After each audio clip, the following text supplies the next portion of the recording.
بھی बसने नहीं देंगी। बाप ज़ारून मुझसे दूर जा रहा है। उस घर में मैं कदम भी नहीं रखूंगी कि और उनके बीच में कोई भी झगड़ा होगा तो वहां मेरी जिंदगी में अब तुम्हारी कोई जगह नहीं। मेरे घर में मैं तुम्हारे बच्चे को तुमसे छीन लूंगी।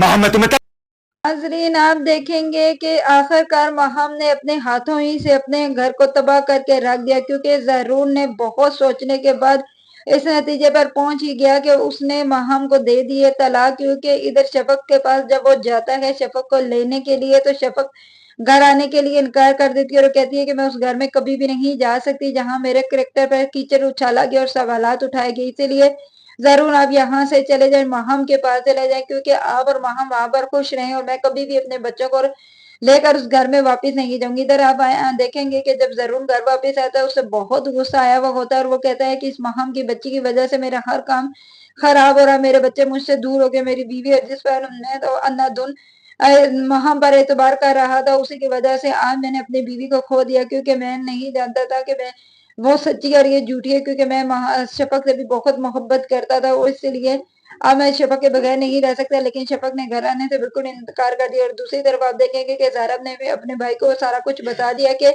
वो उसके पीछे उसके क्या कह रही थी कि अगर उसका घर नहीं बसा तो वो उसका भी घर तो बाग कर देगी। इस पर ज़रून को और गुस्सा आ जाता है और ज़रून कहता है कि इस किस्से को आज मैं इधर ही खत्म कर देता हूँ। आप देखेंगे कि वो जाता है महम के पास और महम को कहता है कि महम, मैंने आज ही फैसला कर लिया है कि मैं तुम्हें अपनी जिंदगी में नहीं रहने दूंगा, मैं तुम्हें तलाक दे दूंगा। इस पर आगे से महम कहती है कि ज़रून ऐसा मत करना, मैं तुम्हारे बगैर नहीं रह सकती, तुम मुझे तलाक नहीं देना। लेकिन वो किसी की बात नहीं मानता और उसे फौरन 3 तलाकें देकर वहां से चला जाता है। इधर आप देखेंगे कि महम नीचे गिरकर बेहोश हो जाती है और इधर जब ज़ारा और उसकी माँ आती है, देखते हैं कि वो आगे बेहोश पड़ी हुई होती है। ज़रून जाकर उसे कहता है कि इसकी माँ को कॉल करने इसको ले दे, ताकि मैं, क्योंकि मैंने इसे तलाक दे दी। और ज़ारा परेशान हो जाती है, अब क्या होगा अगर वाकई इसके भाई रमीज से मुझे तलाक दे दी तो मैं क्या करूंगी। तो इस पर आगे से ज़रून कहता है कि ऐसा कुछ भी नहीं होगा, रमीज कभी भी तुम्हें तलाक नहीं देगा, क्योंकि वो जानता है कि अपनी बहन की करतूत है, वो कैसी हरकतें करती है, वो हर एक की जिंदगी में जहर घोलती है और इसलिए अगर वो समझदार हुआ तो कभी भी तुम्हें तलाक नहीं देगा। इधर आप देखेंगे कि ज़रून ज़रून तलाक देने के बाद दोबारा शफक के पास जाता है और उसे कहता है कि शफक, मैंने